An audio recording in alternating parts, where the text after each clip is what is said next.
Saturday Night by Charles Lamb. There is a Saturday night. I speak not to the admirers of Burns, erotically or theologically considered. His of the Cottars may be a very charming picture, granting it to be but half true.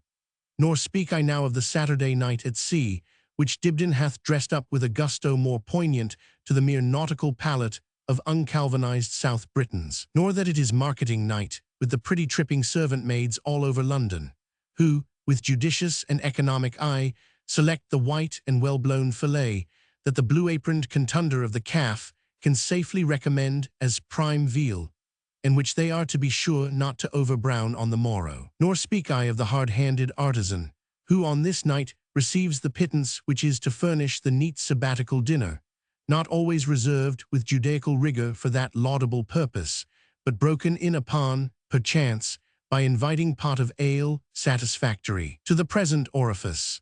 These are alleviatory, care-consoling, but the hebdomadal finale which I contemplate hath neither comfort nor alleviation in it. I pronounce it, from memory, altogether punitive and to be abhorred. It is Saturday night to the schoolboy. Cleanliness, saith some sage man, is next to godliness. It may be, but how it came to sit so very near is the marvel. Methinks some of the more human virtues might have put in for a place before it. Justice, humanity, temperance are positive qualities, the courtesies and little civil offices of life. Had I been master of the ceremonies to that court, PG 380 should have sate above the salt in preference to a mere negation. I confess there is something wonderfully refreshing in warm countries in the act of ablution. Those Mahometan washings, how cool to the imagination.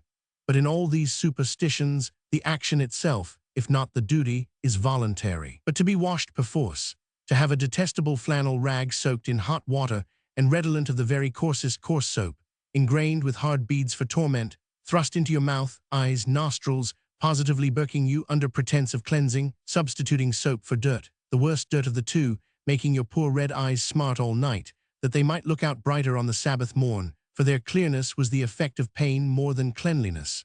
Could this be true religion? The tender mercies of the wicked are cruel. I am always disposed to add, so are those of grandmothers.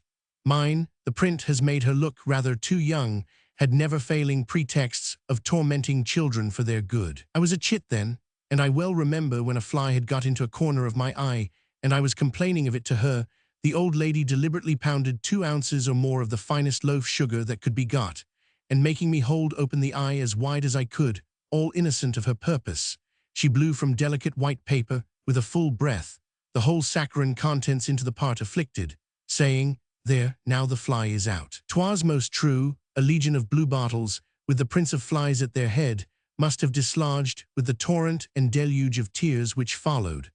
I kept my own counsel, and my fly in my eye when I had got one, in future, without troubling her dulcet applications for the remedy. Then her medicine case was a perfect magazine of tortures for infants. She seemed to have no notion of the comparatively tender drenches which young internals require. Her potions were anything but milk for babes. Then her sewing up of a cut finger, pricking a whitlow before it was ripe, because she could not see well, with the aggravation of the pitying tone she did it in. But of all her nostrums, rest her soul, nothing came up to the Saturday night's flannel, that rude fragment of a Whitney blanket.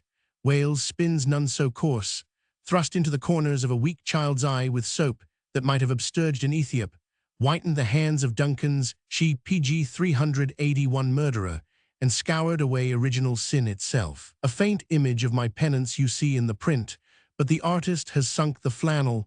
The age, I suppose, is too nice to bear it, and he has faintly shadowed the expostulatory suspension of the razor strap in the hand of my grandfather, when my pains and clamors had waxed intolerable.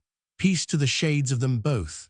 And if their well-meaning souls had need of cleansing when they quitted earth, may the process of it have been milder than that of my old purgatorial Saturday night's path to the sabbatical rest of the morrow.